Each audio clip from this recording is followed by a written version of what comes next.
Netflix has officially announced a release date, the cast, and a few official images for Raphael Bob-Waksberg's first Netflix follow-up to BoJack Horseman, titled Long Story Short. Obviously, I am incredibly excited for this. If you know me, you know that I'm a huge BoJack Horseman fan. I cover that show endlessly over on my main channel, Johnny Two Cellos. So today, I really want to go over everything that we've learned about Long Story Short from this press release, look at some of the images, look at the cast, and really figure out maybe what this show is about, and just kind of talk about how hyped I am for it, because I think this has a lot of potential, a lot of possibilities, and obviously I just love the creator, so let's get into it. Netflix's press release reads, premiering August 22nd, Long Story Short is an animated comedy about one family over time. Jumping through the years, we follow the Schwooper siblings from childhood to adulthood and back again, chronicling their triumphs, disappointments, joys, and compromises. Okay, so this maybe sounds kind of simplistic on its face, but when you really dive into it, I think this has a lot of potential,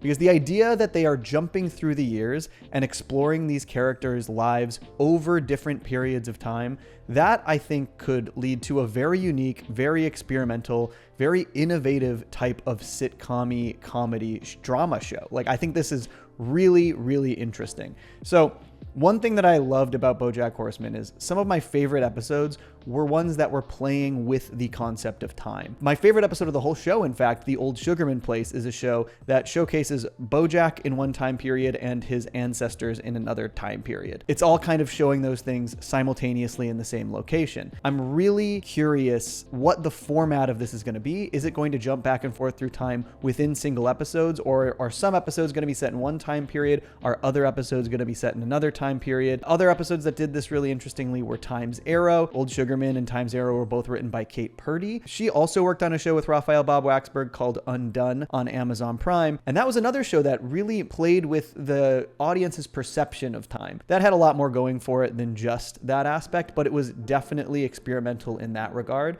So there's a lot of possibilities. I'm eager to see if this is kind of an evolution of what they've already done. Okay, let's talk about the cast. I think this cast is really exciting. Starring Lisa Edelstein, Paul Reiser, Ben Feldman, Abby Jacobson, Max Greenfield, Angelique Cabral, Nicole Byer, Dave Franco, and Michaela Dietz. Now, this is a pretty star-studded and exciting cast, if you ask me. Some of these people have worked with Raphael Bob-Waksberg on some of these other shows that he's worked on, like BoJack, Tuca Bertie, and Undone, and some of them are completely new to this world and to working with him. Starting with Lisa Edelstein, who seems to be playing the matriarch of the family, the mother. I mostly know her from the show House.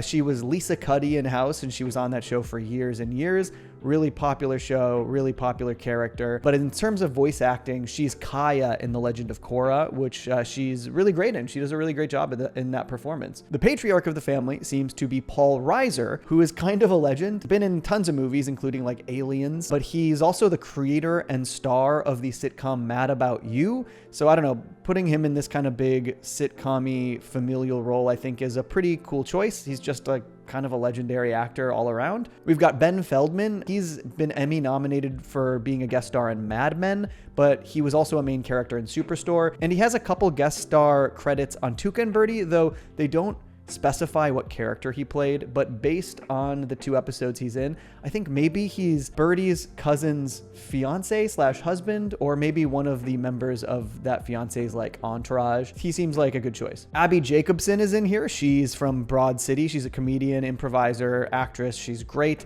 Broad City is a great show, but in terms of her BoJack relation, she was Emily in BoJack Horseman, who was a huge character in seasons 3, 4, 5, and 6. Mostly in season 3, but she was in it through till the end after that. She's also the star of Disenchantment. She's Bean in the Matt Groening Netflix series Disenchantment, so she's no stranger to being a voice actress, main character in a Netflix animated show. Max Greenfield, probably know him from New Girl. He also in BoJack was Maximilian Banks, who worked with Paige Sinclair to uncover all of the dirty details of BoJack's life. He was also Thomas in Tuca Bertie, which I believe is part of Tuca's family in a couple of episodes there. He also plays Boo Boo in Bob's Burgers, part of the band Boys for Now. Angelique Cabral, she was a main character in a couple sitcoms called Enlisted and Life in Pieces. She had a recurring role in Grace and Frankie, and in terms of her voice acting, she was Queen Amaya in the recent Disney's Wish. Nicole Byer, great comedian, hilarious actress. She actually recently had a Netflix show that got canceled in the middle of production called Bad Crimes that she was co-creating and starring in,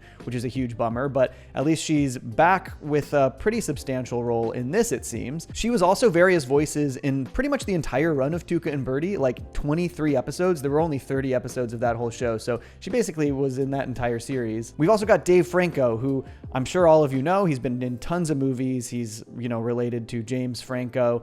He is married to Alison Brie, who played Diane in BoJack Horseman. And in BoJack, he played Alexi Brosifino, who was like the really cool, hip movie star who accidentally invited Diane over that one time. He was also the main character in that weird 9th season of Scrubs. He was in the After Party, the Jump Street movies. Also, in terms of voice acting, he's the main character in the Lego Ninjago movie. He's a great performer. I'm really excited to see him in this. And then Mykal Dietz, who was Amethyst in Steven Universe. She's an incredible voice actress, one who deserves more roles all around. Very excited to see her in this show.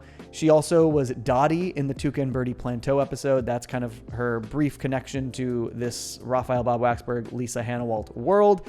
So honestly, overall, this cast is really, really exciting. I love pretty much all of these choices, and the ones who I don't know seem really interesting and seem inspired. They're just generally good at casting these shows. I think this is going to be a pretty solid cast. Going back to the press release, it says, long story short reunites the BoJack team. Lisa Hannawalt is supervising producer, Noel Bright and Stephen A. Cohen, executive producer for Tornante Television. Corey Campaninico and Alex Bulkley from animation studio Shadow Machine serve as co-executive producers. So they're getting a lot of the band back together. Shadow Machine animated BoJack, so they're back. Tornante Television produced BoJack and Undone and Tuca and Bertie. So obviously they're producing this as well. Lisa Hannawalt is not just the production designer like she was in BoJack Horseman. She also created Tuca and Bertie, but she's the supervising producer. And if you look at these images of the show, it is pure, unfiltered Lisa Hannawalt art style, which I'm actually very excited about. I particularly love Lisa's style. I like how non-detailed it can be. I just think it's a really nice, unique art style, and I'm really excited to see this in motion. I'm very excited to see this show in motion because I think it looks really cool. I'm really curious how this whole family kind of fits together. We know this show takes place over time. There seems to be a real variety of ethnicities here, and I'm really curious how this fits together, who's like married into the family, who are the siblings. I get the sense that maybe the top row of this casting image that we see here, Ben Feldman, Abby Jacobson, Max Greenfield, I feel like these are probably the siblings, the Schwooper siblings. Then Paul Reiser, Lisa Edelstein are the matriarchs, and I'm curious how these other characters fit in. Maybe they marry into the family, or maybe they are, some of them might be actually, the grandchildren, because we're exploring this over so much time. So, it looks like maybe Dave Franco or Mykal Dietz characters or Angelique Cabral's characters could be the kids of the siblings. It's also interesting if we look at some of these images that we've been shown, which there's only like 4 images so far,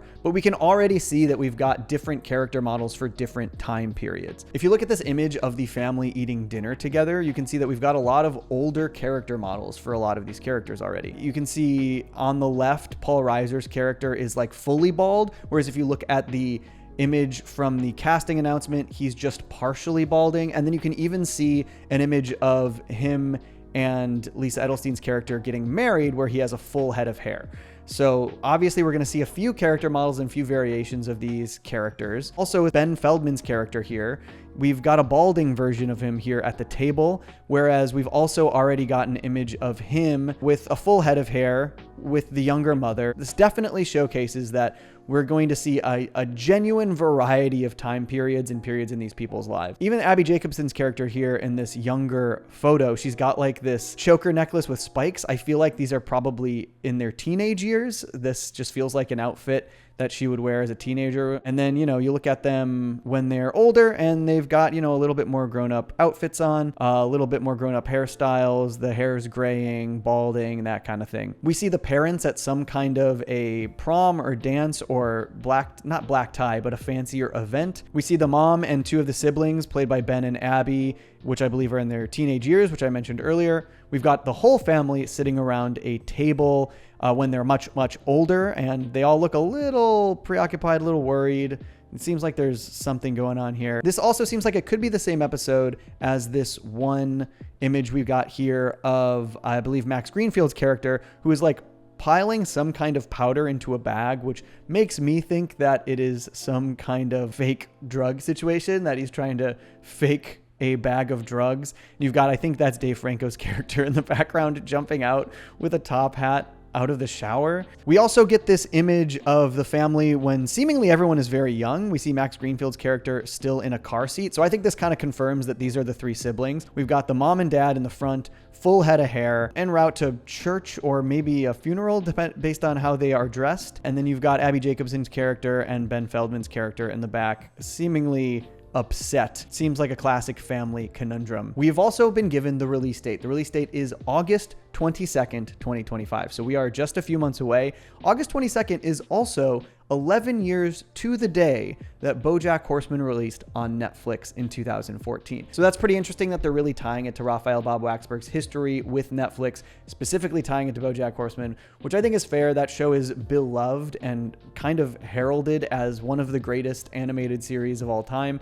In fact, they even don't shy away from talking about that in this Netflix press release. They just hype up BoJack Horseman for a couple paragraphs, which honestly, I don't blame them. That's fair. It's a great show. So that's really interesting. We're just a few months away. I thought the show would be releasing later in the year for sure. We're also going to be getting some new information about it at the Annecy Film Festival. I believe that they will be talking more about it there and screening an episode or two. That's in France. I can't go, unfortunately. I would love to go. I can't make it. I can't go to France. I'm sorry. But I am so beyond excited to talk about Long Story Short. It seems like such a genuinely interesting and unique premise. You could look at it and just say, oh, so what? It's just a family sitcom. But I think obviously Raphael Bob-Waksberg is not just going to make a family sitcom. I think he's really doing something different and unique with this premise and with this formatting. And it seems like they're kind of burying the lead. They're not really fully revealing what this format is going to be. And I think we're probably going to see some really interesting takes in terms of how it's structured, how it's formatted, how it jumps through time. So yeah, that's all we've got for Long Story Short so far,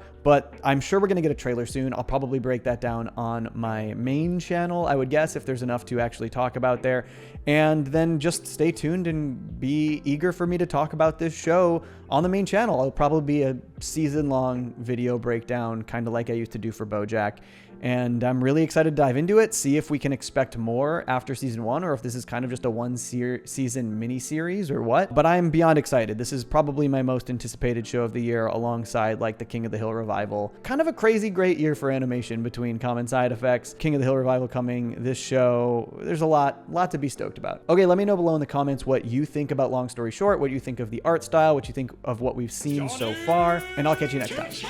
I stay mellow watching Johnny Two Cellos. He talks cartoons, he's a really cool fellow. He keeps you posted on adult cartoons. If that's what you're into, then grab a spoon and a very big bowl of your favorite cereal. Feels like Saturday morning cartoon material. Johnny Two Cellos, watch him on YouTube. Now enjoy this groove and bust a move.